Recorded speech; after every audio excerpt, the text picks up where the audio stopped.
We all need to invest. Nobody knows what the future holds, but a typical lifetime comes with some major expenses. There's housing, of course. Weddings, funerals, operations, holidays, children's education, and cars.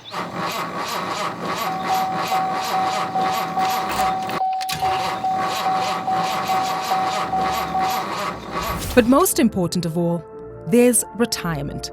Unfortunately, very few South Africans manage to save sufficiently during their working lives. And added to this, the average lifespan among healthy, financially literate university graduates has risen to 88 years. And the number of people living to 100 continues to grow. People leaving work today typically spend 20 years or more in retirement. That's a very long time to last without a regular salary. So how should we invest? How do we give ourselves the very best chance of achieving our financial goals? At the very least, how do we ensure that we don't run out of money before we die, leaving us to rely on our loved ones or the state for financial support? Historically, the biggest investment returns have come from owning shares in companies or equities. A team from London Business School has carried out a detailed study into the performance of different asset classes around the world since 1900. It found that over the long term, shares are the runaway winner. Their findings are summarized in a book called Triumph of the Optimists. If you plot through the history, using the work that I've done with my London Business School colleagues, Paul Marsh and Mike Staunton, where we've looked at the performance of individual stock markets. We've now got data for 23 different markets running from 1900 with data up to 2015. Some of those markets prospered on the way in a direction that was largely going upwards and onwards, although there were some setbacks. We called it Triumph of the Optimists because our view was that back in 1900, only real optimists would have poured their money into industrial and commercial common stocks, and that many risk-averse investors would have played safe with government securities. It was the optimists, the people who were not frightened, who performed very well. So let's look at the figures for South Africa. According to Professor Dimson and his team, between 1900 and 2016, cash has delivered an annualized real return, in other words, adjusted for the effects of inflation, of 1%. Bonds have returned 1.7%, but shares have produced an average annual return of 7.1%. In fact, South Africa has been one of the better performing markets globally over the period. The annualized real return on South African equities between 1967 and 2016 was even better, at 7.5%. You could, if you wanted to, invest your money yourself by investing in individual stocks, but the transactional fees and costs would be considerable. It would also be very time-consuming monitoring the individual performance of your stocks in the portfolio. Most investors give their money to professional stock pickers who actively manage their money for them. Mark Hebner is a financial advisor and investment author based in California. So active investing has to do with an investment strategy where an individual or a fund manager is trying to beat a market. I say a market because there are many different markets in this world, international, US, even bond markets. And so they try to engage in different strategies such as picking stocks, trying to time the market, trying to select managers who will do one of those things and beat the market.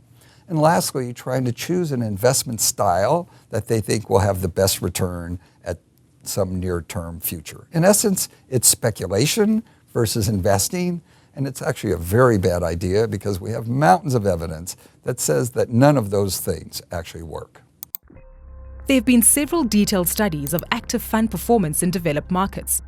David Blake, of the Pensions Institute in the UK, explains how only a tiny proportion of active managers outperform long-term after costs.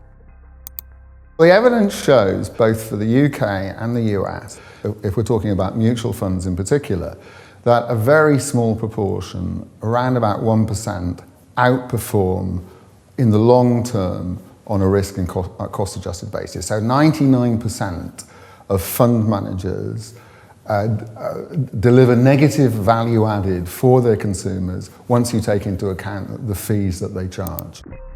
Another problem active investors face is that a large number of funds are what are called closet trackers. In other words, although they claim to be actively managed, they broadly track the whole market. After costs, they're almost guaranteed to underperform.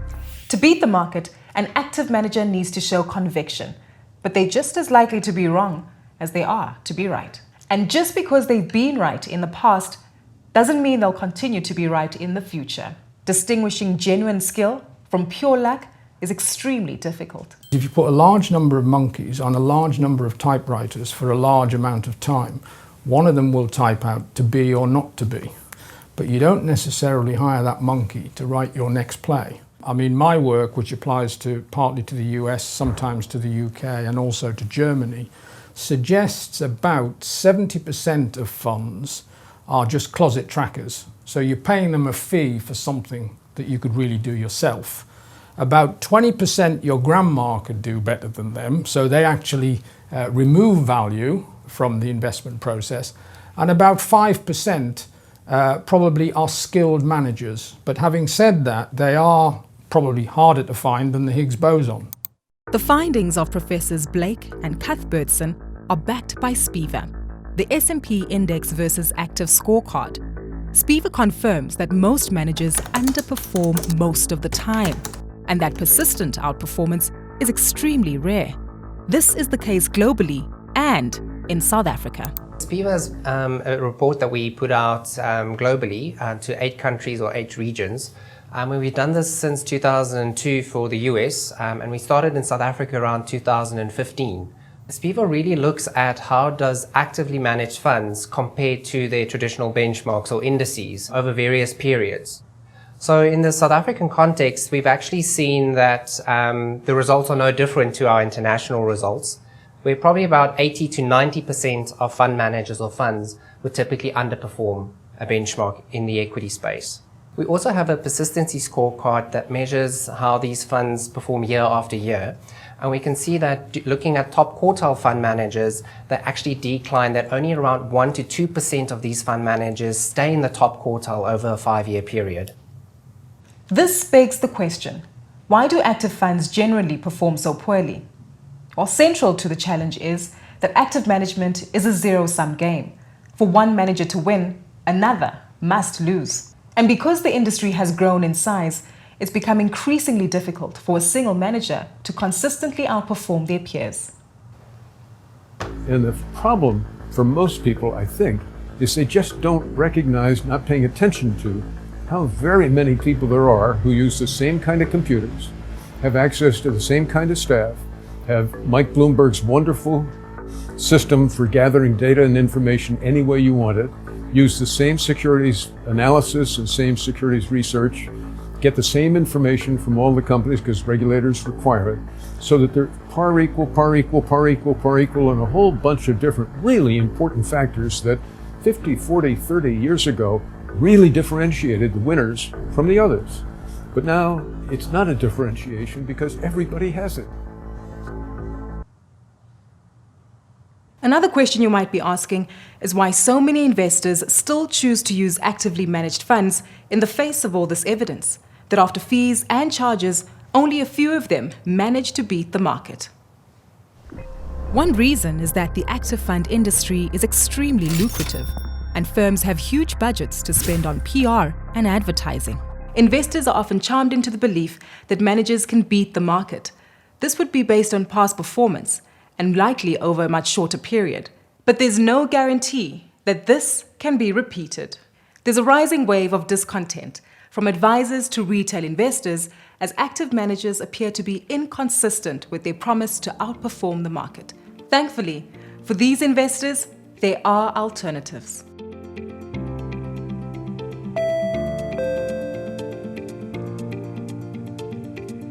Hello, I'm on my way. One of the biggest developments in the investment industry in recent years has been the growth in popularity of passive investing.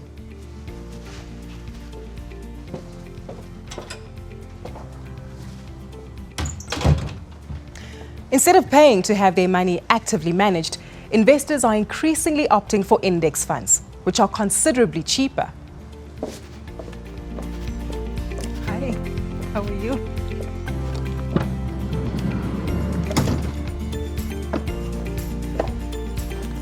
And aim to capture the returns of an entire market by tracking an index.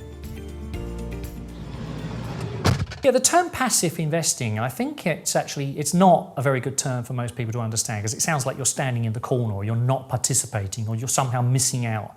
And that's bringing, that evokes emotions, negative emotions. I like to call, rather than call it passive investing, I call it smart investing, the kind of no regrets investing, where I've minimized the moving parts, I've minimized the decisions I have to make, I've minimized the cost, and I've maximized the chance of me getting the returns from capitalism, which are there for the taking.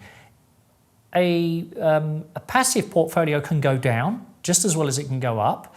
And people talk about when stock markets are racing, that's great, but what about when they fall? Well, active funds fall, if not the same, if not more, because of the bets that they're taking. But I think rather than use the word passive, let's use the word smart investing. And what is smart investing? Smart investing is minimizing the moving parts and maximizing the chance and the amount that you're going to get from participating as an investor in capitalism. Broadly speaking, the case for passive investing is based on two related market theories, the random walk and the efficient market hypothesis. The random walk hypothesis is really crucial for investors to understand. It in essence says that the current price includes all the information we currently know and actually the impact of that information on the future. And so what that really says is now the change in price in the future has to do with new information that is random and unpredictable by definition. Nobody knows tomorrow's news. So efficient markets has to do again with this idea that all the known information and news is currently embedded in the stock market prices. And the real implication of that is that prices are fair. If you agree that markets are mostly efficient and that future price movements are unpredictable, index funds are the logical choice. But the biggest advantage of using them is the cost. You could buy an index fund for about 20 basis points. That's another way of saying about a fifth of 1%.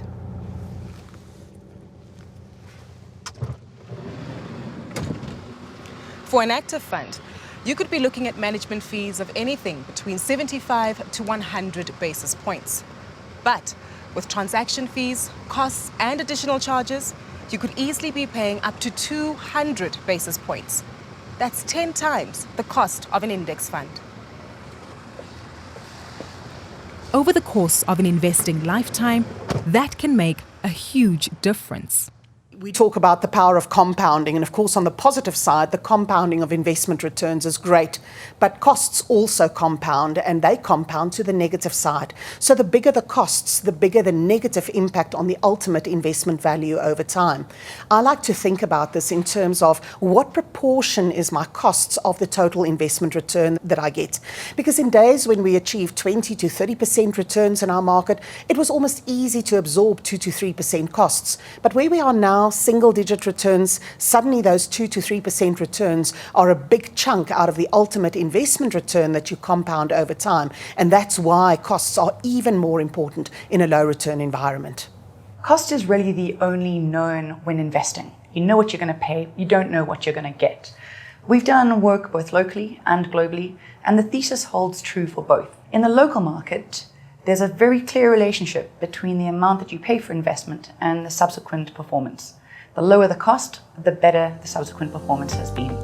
In the US, there have been huge outflows of money from actively managed funds and into low-cost index funds. In South Africa too, more and more investors are now choosing to take the passive route as concern grows about the performance of active managers and the industry's unwillingness to introduce lower, more transparent fees for active funds. Finally, what does the world's most famous active investor, Warren Buffett, make of index funds? He loves them. In his February 2017 letter to Berkshire Hathaway shareholders, he was hugely critical of active managers, hedge fund managers in particular, and of the fees they charge. Both large and small investors, he said, should stick with low-cost index funds.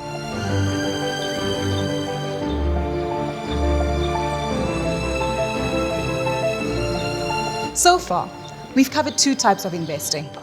Active investing, generating market return through stock selection and market timing, commonly referred to as generating alpha in the market. On the other hand, there's passive investing, simply capturing market return, referred to as beta, at a much more cost-effective level. But there is a third way, a halfway house, known as factor investing. Sometimes referred to as a smart, strategic, or alternative beta, factor investing is based on the multi-factor model developed by two American academics, the Nobel laureate Eugene Fama and his colleague Kenneth French. The multi-factor model took the equity returns of stocks and carved them up into slices, basically looking at the size of the companies and a value growth metric.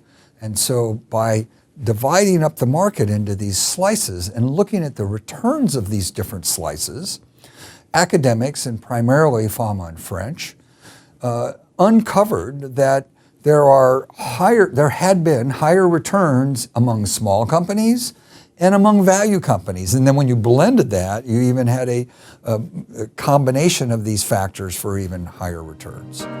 Eric Chabini of the prestigious French business school EDIC and their index venture Scientific Beta explains further. Factors are just a simple way to group stocks together by a common characteristic.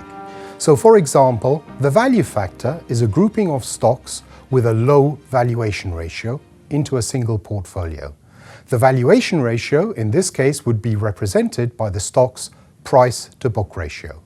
Now, what is interesting about these factor portfolios is that their stocks are exposed to a common kind of risk, a risk that is well rewarded, better rewarded than a market index. Factor investing has received significant attention over recent years. A few hundred factors have been researched. So how does one approach factor investing when there's just so much choice? Here, we turn to the academic evidence. It takes a long time to establish a consensus that a risk factor will be well rewarded. This evidence is often based on a long-term analysis of equity markets that stretches back 60 to 80 years. This empirical analysis is not just conducted in one market, but across all international markets, including emerging markets. In equity markets, there are only a handful of factors that expose investors to certain kinds of risks that are well rewarded. These factors are value, momentum, size, low volatility, high profitability, and lower investment. So are factor strategies a good idea? Factor-based funds are slightly more expensive than conventional passive funds, but if you're willing to be patient, then yes, they can make sense. What you must remember about these different factors is that whilst they are expected to generate higher returns, there is a price to pay in the form of greater risk. Many investors are too impatient. They expect outperformance far more quickly than is reasonable. All of the factors, consensual factors, are rewarded over long periods of time. However, what investors often misconstrue is that in the short term, these factors should be rewarded. And so they lack the patience to hold the factors through their cycle.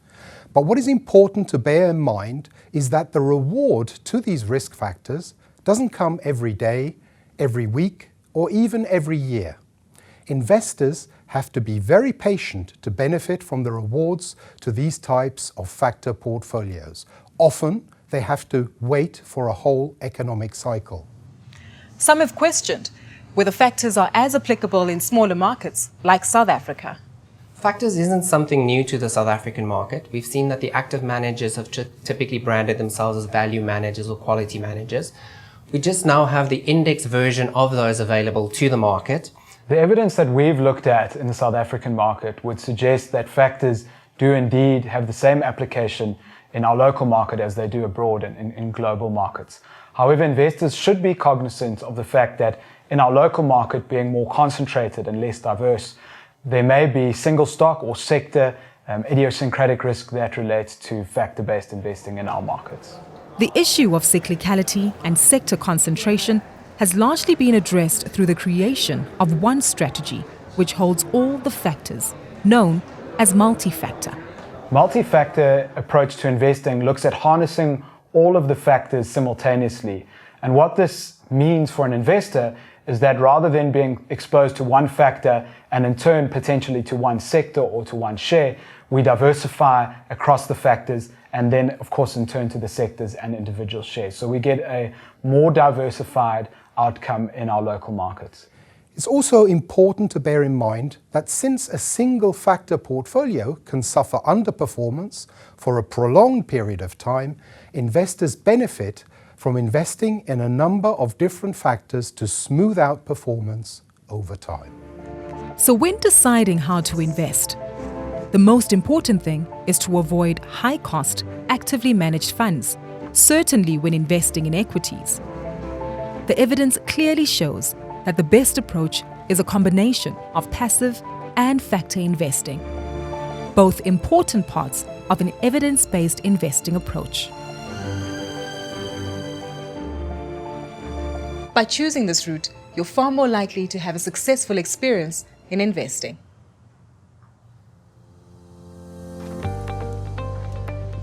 There's no getting away from the fact that whatever investment strategy you choose, it's bound to involve at least a degree of risk.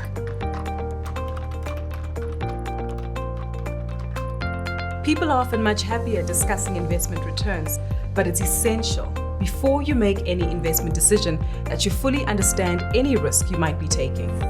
Risk and return are in fact directly related to each other. The returns you receive are a reward for the risk you take. That doesn't mean that taking risk guarantees a positive return. Otherwise, it wouldn't be a risk at all. But you can't expect your money to grow unless you're prepared to accept the possibility that you might lose money, at least for the short term.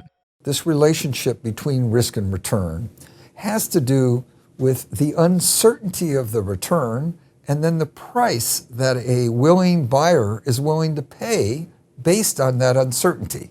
So let's assume I have an investment that we would expect to earn 10% a year, and you want to buy that from me. One of the first things you want to know is how certain is that 10%. And the more risk or uncertainty associated with that 10%, the lower the price that you would be willing to pay for that investment. There are several different types of risk involved when it comes to investing, not the least of which is that you don't take on enough risk. In other words, the risk of not meeting your objectives is far more important than short-term variability in returns. The main risk for most people is the failure to achieve their desired lifestyle and other important goals. That's the number one risk that you need to be thinking of, and everything has to be judged in relation to that. If you can achieve all your goals by leaving all your money in cash under cautious assumptions, then why bother investing? But most people in the real world haven't got overfunded pensions, haven't got more cash than they need, haven't got quite enough, or don't want to save enough, or don't want to continue working until they're 100. So for those people, the risk for them is that they're going to live beyond their capital, and or that inflation is going to erode the purchasing power of their capital, or that taxes or some other catastrophe is going to destroy their wealth and take their wealth from them. But there are other risks as well. There's risks that you've got your money invested in something or in a bank account or in investments, and there's a fraud and someone runs off with your money, or there's a failure of a financial institution. That's called counterparty risk. And then the other risk, of course, is that you've got illiquid funds, but you need to spend them and you can't get your hands on them, in which case that will force you to actually borrow money and pay someone a premium for doing so. One of the biggest risks investors face is market risk.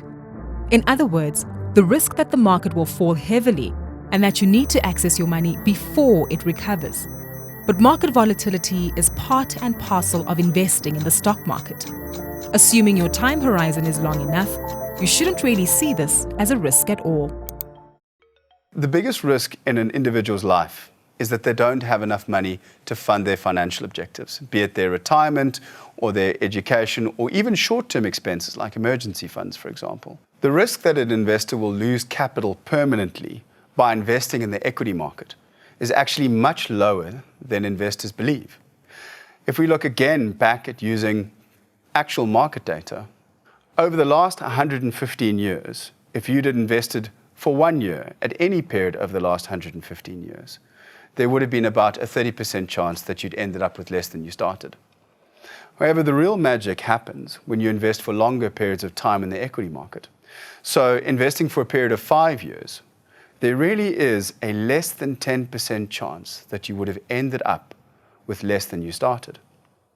Over a 10-year investment period, there is less than a 1% chance, using historical data, that you would have ended up with less than you started. Another common type of risk is being too concentrated. Even in a bull market, the price of an individual stock can fall sharply. And when the wider economy is thriving, a company or even a country can still default on a bond. You can avoid concentration risk by having a diversified portfolio, reducing the chance of your overall investments underperforming or losing money. Global diversification is something which is important and relevant for all investors, doesn't matter where they live. But it's even more important in a country like South Africa, whose GDP represents less than 1% of the global GDP. Furthermore, we find that there are many sectors or industries that are available worldwide which are not represented in South Africa. So unless one actually moves to other countries, to other asset classes, and then specifically to other sectors, you just don't get the nice level of diversification in your investments that you would have just in your home market. Avoiding concentration risk is not the only benefit of diversification. Staying diversified will create a smoother ride towards your goals. Picture 3 jagged lines, representing 3 different kinds of asset. If you were to hold just one of those assets in your portfolio, you could expect a bumpy ride. But if you bundle the 3 together, the ups and downs are much less pronounced. One reason for this is that when one type of asset zigs, another often zags. Equities and bonds, for example, are broadly speaking negatively correlated. Ultimately, risk is a very personal matter. A portfolio that might be cautious to one investor may be highly risky for another. No one should take on more risk than they are comfortable to take, need to take, and can afford to take. Regardless of your risk appetite, you need to ensure that your portfolio remains diversified.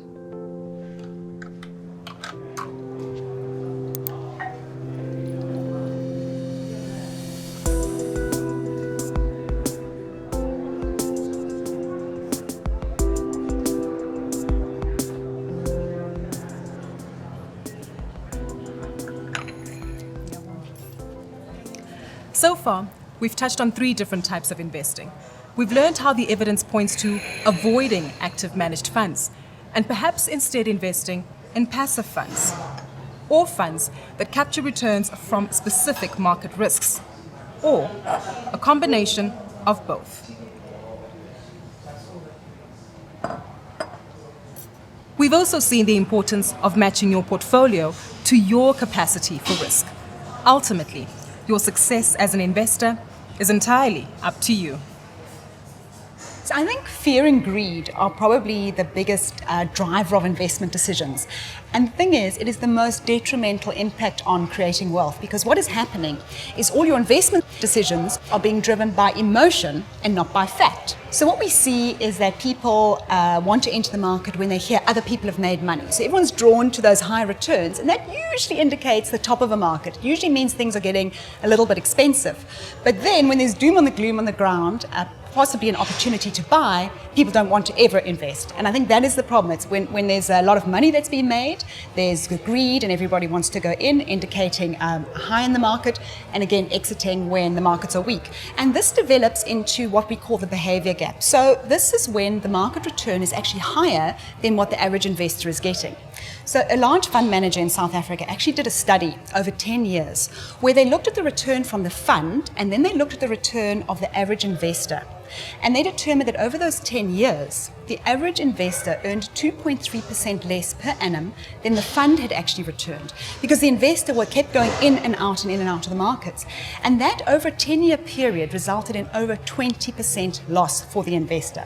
So again, that idea of market timing can really, really undermine your investment outcome.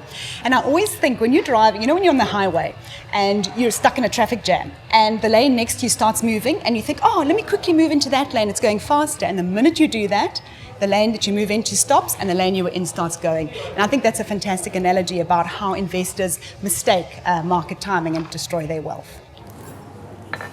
Thanks so much, sis.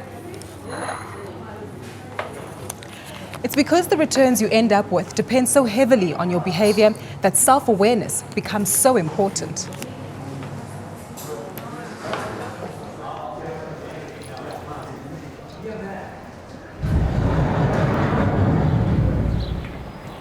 Understanding your own personality, what your goals are, and which biases you're particularly prone to will help you manage this behavior in the years to come. When investors make long-term investment decisions, their tolerance for markets rising or falling is a factor that they need to consider. They can't invest all their money in shares if they can't tolerate a 5% drop in the value of their portfolio. So it's certainly a factor that they need to take care of, but at the same time, they need to look at what their overall financial planning requires. All investors over a 5 or 10 year period will need exposure to shares, but it's the quantum of shares that becomes relevant. A constant temptation investors face is to try to time the market, but it's almost impossible to do successfully. Between the two world wars, the bursar of King's College, Cambridge, and the man responsible for the college's investment strategy was the famous economist John Maynard Keynes. He tried to get into the market when prices were about to rise and out again before they fell. But even he missed the most infamous market crash of all. Keynes ran portfolios both for himself and for his college amongst other investors for about a quarter of a century.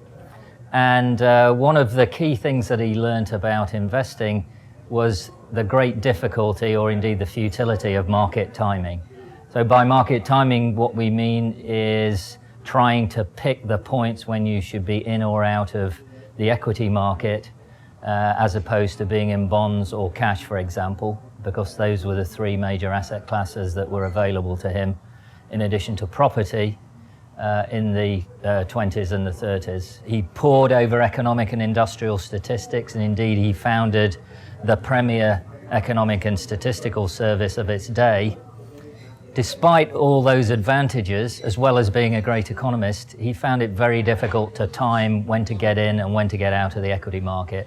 And probably the prime example of that is that in October 1929, when the London stock market crashed, along with New York, he was still very heavily into equities. As investors, we're subject to many behavioral biases, and one of them is trying to time the market. We want to pick the best time to get in and the best time to get out. At Morningstar, we have done a lot of work around the futility of trying to time the market. We think it's really luck, it's not skill. Warren Buffett coined the term time in the market is better than timing the market. And the work we did at Morningstar showed that over a period of 5,862 days, when you could have been invested. As an investor, you would have made a return of around 14% per annum. That's a very good return. That's a very healthy real return. We then looked at what would happen if you had missed just the best 25 days of that 5,800 odd days that you could have been invested. If you'd missed just the best 25 days, your return halved. You got a return of 7%, which is materially different to 14%. In fact, it's just above inflation. Another interesting point we found was that sometimes the best days came directly after or very close to the worst days. So as investors, if we had sat there out of the market when the worst day happened, it's very unlikely that we would have put our money in and captured the best day.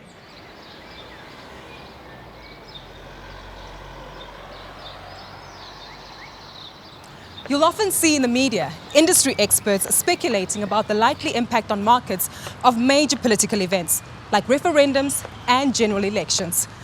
But almost invariably, it's at times such as these that your portfolio should be left exactly as it is. Politicians and the role that they play in markets should be a very small part of your decision making when you make investment decisions. All investors around the world tend to overemphasize the role of a president or a new political party, and unless they're going to be radical in their policies, that should be a tiny factor in your decision making. Focus on your long-term goals, your long-term decisions, and ignore the political noise. The politicians come and go, the markets remain. So don't get caught up in the headlines and the news, because for every market guru out there with an opinion, there's a counter opinion. So rather select an investment strategy that actually meets your investment needs and stick with it rather than trying to second guess those markets. In fact, human beings are hardwired to make poor investment decisions. When markets soar, the reflexive nucleus accumbens fires up at the back of the brain's frontal lobe, and we instinctively want to buy. But when the markets tumble, our brain's amygdala floods our bloodstream with corticosterone. Fear kicks in, and we are overwhelmed by the urge to sell. Indeed, it's during a crash or market correction that investors tend to make their biggest mistakes. We often differentiate between the risk that you need to take on versus the risk that you're able to stomach in terms of investments. And we know for long-term investments, we really need to be exposed to equities, to volatile investment conditions. But being able to stomach that can be very tough for some people. So I like to think of myself on being on a boat where there's quite unevenness, quite a bit of volatility in the sea around me. And the best way to deal with that is not to look down and look at the very stormy waters below me, but rather to look further out, look towards the investment horizon, get out on deck and actually feel that cool breeze on your face. That helps you to focus on your goal, to focus on where you are going with your investments and almost ignore the noise that is immediately below us. Stock markets have always been prone to periods of extreme volatility and always will be. We can't predict how we'll react until we find ourselves in just that sort of situation. The important thing is to be prepared, understand how markets work, understand your plan, and most of all, understand yourself. The greatest threat to your success as an investor is you.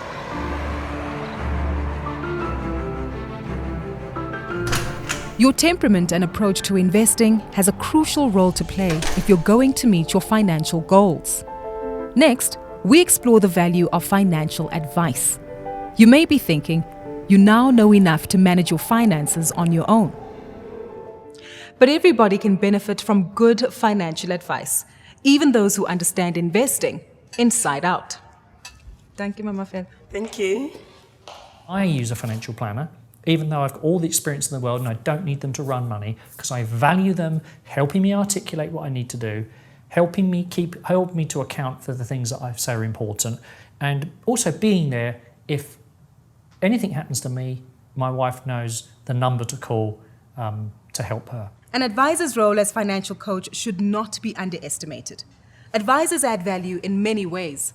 And no, it's not by selecting alpha fund managers. Setting your financial plan and staying the course is key. The biggest risk for investors is really the inability to live their desired lifestyle when they retire. As in, their savings don't match their required income needs, their inability to meet their financial goals. What we found with investment advisors in South Africa is historically they have been investment pickers. They've tried to pick the best funds or the winning funds over time. But really the work that Morningstar has done is that financial advisors add huge value as financial coaches. What do we mean by a financial coach? Well, a paper produced by David Blanchett within Morningstar looked at the value within the investment chain. You've got alpha, which is the returns that you generate above the market. You have beta, which is the returns you generate in the market. And then they termed a coin gamma, which is the value of advice. And the gamma that is added over time equates to around 1.5% per year. Now that may seem small in absolute terms, but if you compound that, it is a very large number. So where does that value of advice come from? It comes from advisors keeping investors invested, getting them to stay the course. We all know that markets are volatile, and we know when we invest that there are going to be times they're going to feel uncomfortable. But it's when they're uncomfortable that as investors we want to do something. We're our own worst enemy. We want to disinvest, we want to move to money market, we want to make a change. When actually the best advice you can get from your financial advisor is to sit on your hands. If your goal hasn't changed, then your strategy shouldn't. Low-cost index funds are now a key way for financial advisors to execute on an investment plan. The role of a financial advisor in the context of a client's financial life is changing. The old way of focusing on delivering value to a client through manager selection, through trying to find outperformance, is dying, and rightly so. In reality, what we were all trying to do was looking for managers to deliver an extra 10% to the client's return, rather than really focusing on asset allocation, which delivers the vast majority of the return to clients. This is one of the benefits of index funds now, is that the focus can be placed away from manager selection and more towards asset allocation. And in reality, if you think about it, asset allocation gives the vast majority of client returns. The second, and perhaps the more tangible focus for clients, is the reduction in cost. And in reality, the reduction in cost can add 20, 30, sometimes 40% to the value of a client's retirement over long investment time horizons. That is a huge impact on clients. So I think if you add those two together, really those have a material impact on the end client from the point of view of a financial advisor. However, now that we know that an evidence-based approach is more likely going to help you reach your investment goals, but a large portion of your portfolio isn't being passively managed, isn't it time you speak to your financial advisor?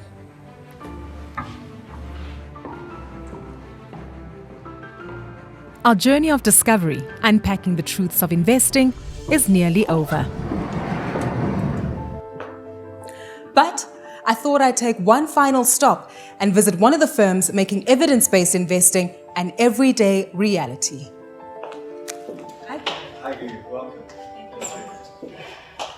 We've chosen to take an evidence-based approach to putting our funds together.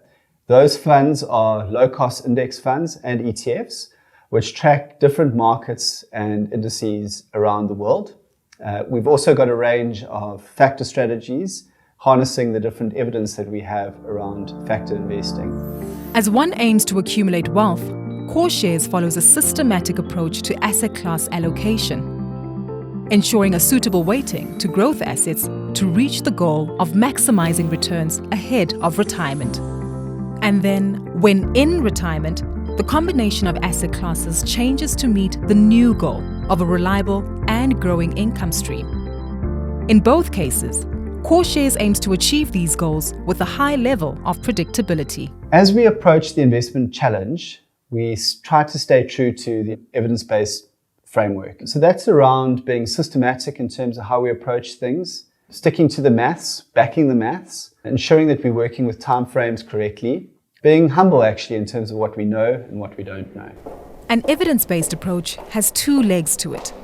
Firstly, understanding which key elements are most relevant to the problem at hand, and then ensuring that the evidence used is robust.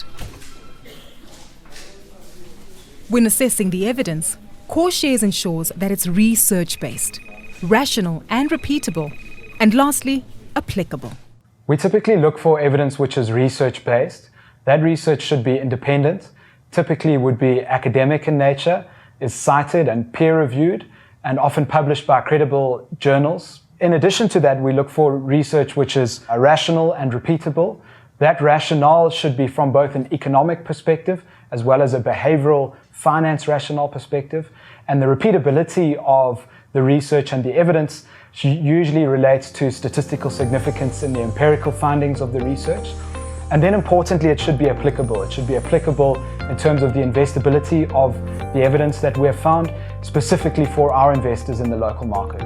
So what are the key pieces of evidence underpinning the CORESHARES product range? There are 4 key areas, starting with the returns one can expect from the different asset classes through time. Through time, investors can expect lower volatility from defensive assets like bonds and higher returns from risk assets like equities. We've seen that by keeping costs low, this benefit compounds through time. Multiple studies from S&P, Morningstar and academia have shown that an investment product's costs are so important that they are the largest predictor of a fund's future success. Diversification has an important role to play when managing risk. This relationship between diversification and risk is so important that Harry Markowitz, a Nobel Prize winning economist, declared diversification to be the only free lunch in investing. And lastly, the additional return available from factors. We use factor investing to give clients risk-adjusted outperformance relative to the market through time, or in specific use cases like dividend strategies. When clients impart their money to a money manager, they are looking to us to execute our responsibility with the most amount of skill possible, with professionalism, and with a great deal of fiduciary responsibility. So the question is, how do we discharge that fiduciary responsibility? And that's not through guesswork. It's through using an evidence-based investment framework. And by doing that, we find that we're able to improve communication with the client, we're able to build better trust with the client, and importantly, we're able to build more predictable outcomes. At the start of our journey, I asked the question, how do we give ourselves the very best chance of achieving our financial goals? In short, it takes 2 things. First, setting your investment approach, preferably a low-cost, evidence-based portfolio that matches your investment objectives. And secondly, as John Bogle would say, stay the course.